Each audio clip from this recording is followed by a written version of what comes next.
Ever wonder why your partner persistently is unapologetic during arguments?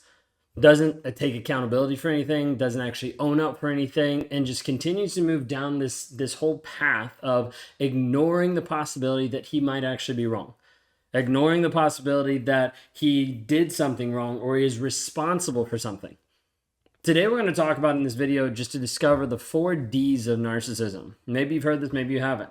Deny, dismiss, devalue, and divorce.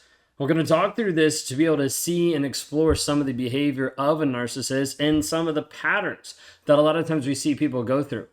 If you've been with a narcissist, maybe you've already noticed there's been a pattern in the relationship of it going through a cycle, or maybe you've been in a pattern where you've been stuck going from narcissistic person to narcissistic person to narcissistic person over and over and over again.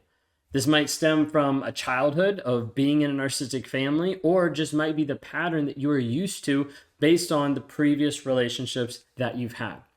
If you're at this place, I want to help you break free. You can go to rawmotivations.com. You can either grab a time with me at rawmotivations.com, or you can click on one of our challenges there. Escape Toxicity or Clarity Challenge. You can take a look to see what is the best version for you to start moving forward in understanding and in healing the trauma, the abuse, the psychological, emotional warfare that you've been going through for a period of time. And if you're not sure what that is, stick around and check out some of those. If you haven't already, hit subscribe. Love to be able to have you around as we talk about narcissistic abuse and how it affects you on a day-to-day basis. When we talk through the 4 Ds of narcissism: deny, dismiss, devalue, and divorce, the first one that we talk through is deny. Like in this first piece, we need to ask, why does a narcissist seem to be unapologetic? Like no matter what, you can't get an apology from him. You might get a sorry, but it's never going to be something that's actually apologizing for an action or owning up to an action. A lot of times people will send me like screenshots of like, is this an apology? And it has nothing to do with an apology. It's more like self-abasing of like, well, I'm an awful person. You could do better than me. And I'm like, that's not an apology. Like they're trying to make it seem like it, but that's the best attempt that he can make at this point. The key you need to understand with narcissists who frequently deny and cause a ton of discomfort or hurt from other people is narcissists will go through this pattern of like, I have to be able to avoid being accountable for anything. So for me, I would never be accountable for any action at all. Why? Because that would invoke guilt and shame into my life, and I didn't want to feel that. I didn't want to deal with that. I didn't want to be that guy who wasn't good. That wasn't a good person. That wasn't a good father, a good dad, a good husband. So I had to say, nope, I'm a good person, so I'm going to lie about it. I'm going to deny that this actually happened so I don't have to feel bad about the fact that I actually did something bad. And so like you need to be able to understand when we talk through narcissistic personality disorder, one of the key things that comes in right away is denial. Denial with lies and lies of omission and gaslighting and future faking and love bombing, like all different things of how do I deny your current reality so I can get you to believe something else that's not true. This is what a narcissist is trying to do. Like I want you to step out of your current frame of reality, step into mine, live in my world, which means you are subservient to me, you are a servant, you are a slave to me, so I can get what I want out of you. Because you are meant to be on this earth to serve me. That's the thought process of a narcissist. Will they tell you that? No, because it doesn't sound good, right? But that's the underworkings. That's like what's going on a lot of times. It's about him. But you're always going to get a denial about that. Think of it this way. You've got, I don't know, let's say John. You've got John, who's a classic narcissist and never acknowledges the distress, the abuse that he's caused to his partner, Jane. Like, and this has happened over and over in the relationship where like he repeatedly hurts her mentally, emotionally, and she keeps bringing it up and he doesn't seem to acknowledge it. He's not willing to agree. He's not willing to see it. He's just like, you're making this up. You're overreacting, all these things. And despite how many times she's actually brought it up to him and brought up her feelings, brought up her emotions of like, hey, this really hurts me, he continues to not deny it. Denies all responsibility for being the cause of her hurt because he doesn't want to acknowledge that he's responsible. Narcissist is like, I'm a good guy. Therefore, I'm not responsible for that. You caused that. You hurt yourself. Kind of moves us into the second place, which is dismiss. And second critical behavior in narcissism is the dismissal piece. So let me push it away. Let me dismiss your thoughts, your feelings. Let me minimize your importance as a person, your importance with your opinions, and often looks away as being like, let's overlook anything you have to say. Oftentimes, this is where a narcissist will become really condescending, passive aggressive, turn into teacher mode. This is where I did this a lot inside of the work environment, that I would be teaching someone something and at the same time making sure that they felt stupid and inadequate. Because then I felt like I was more powerful than them, that I could do better than them, like I could fix stuff better, that I could save things better than they could, all the different lists. But it was always this, let me show you how you're doing it wrong.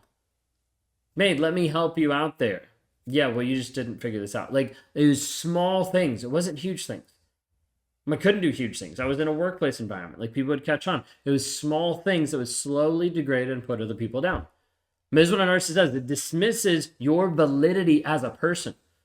Dismisses your validity as a human being, making you feel small so that his ego can feel big.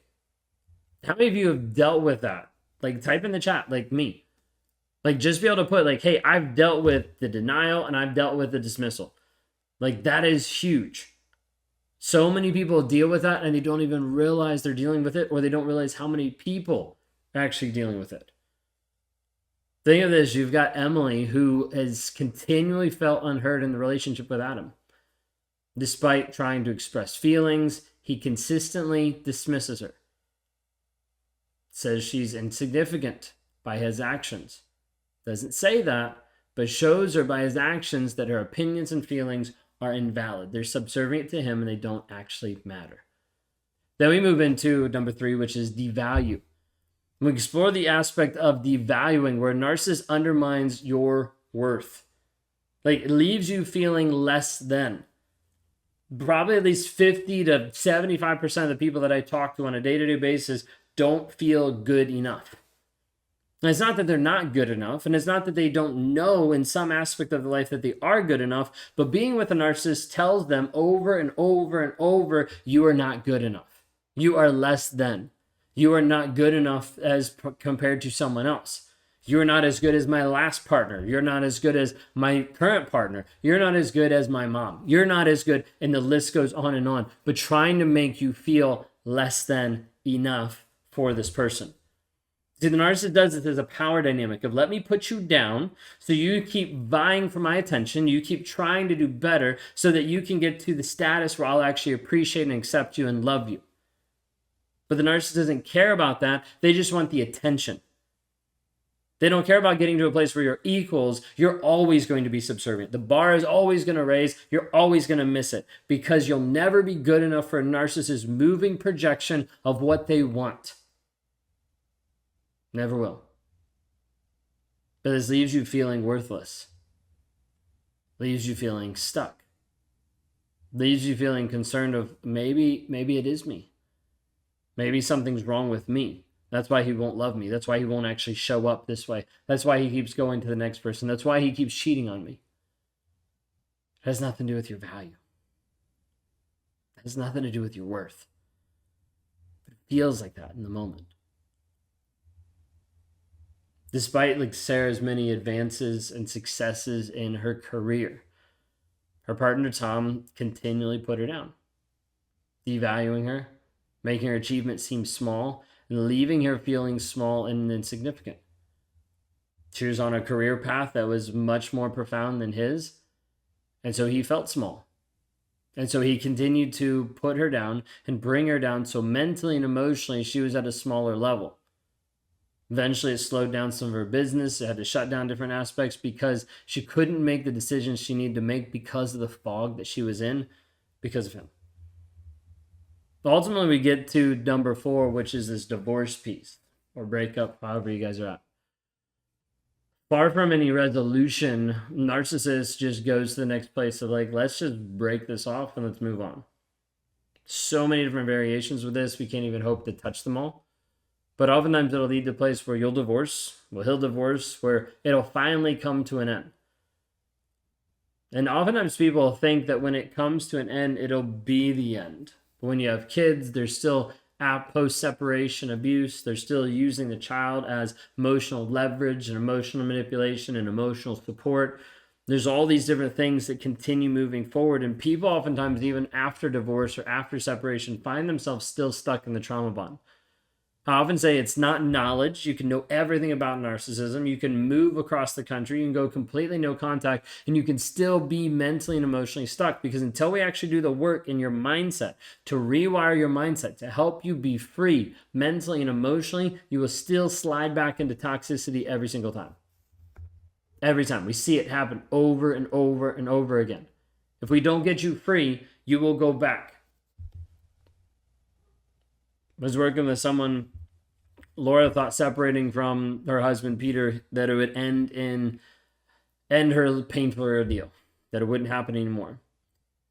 But she found herself going through this draining emotional court battle with him persistently undermining her and putting her down. Like the separation piece, the divorce piece, is it necessary the majority of the time? 100%. Is it easy? Not at all.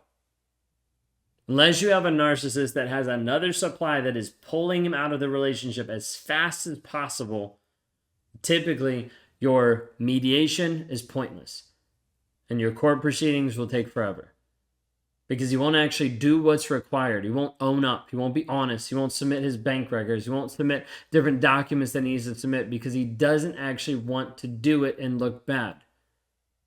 He wants to figure out, how can I get away from this and still keep my image, still keep my money, still do the things I want? So I know there's been kind of an overview, but talking through deny, dismiss, devalue, and divorce. Where are you at in this stage? 1, 2, 3, or 4? Type it in the chat. Where are you at? In any of the stages, we can help you move forward. Go to rawmotivations.com if you want to talk to me. It's more of an accelerated plan, or jump into one of our challenges. We've got Escape Toxicity or the Clarity Challenge that are both housed at rawmotivations.com. Well, they'll be able to help you move forward in your healing. We can do that one step at a time if you're willing to show up for you.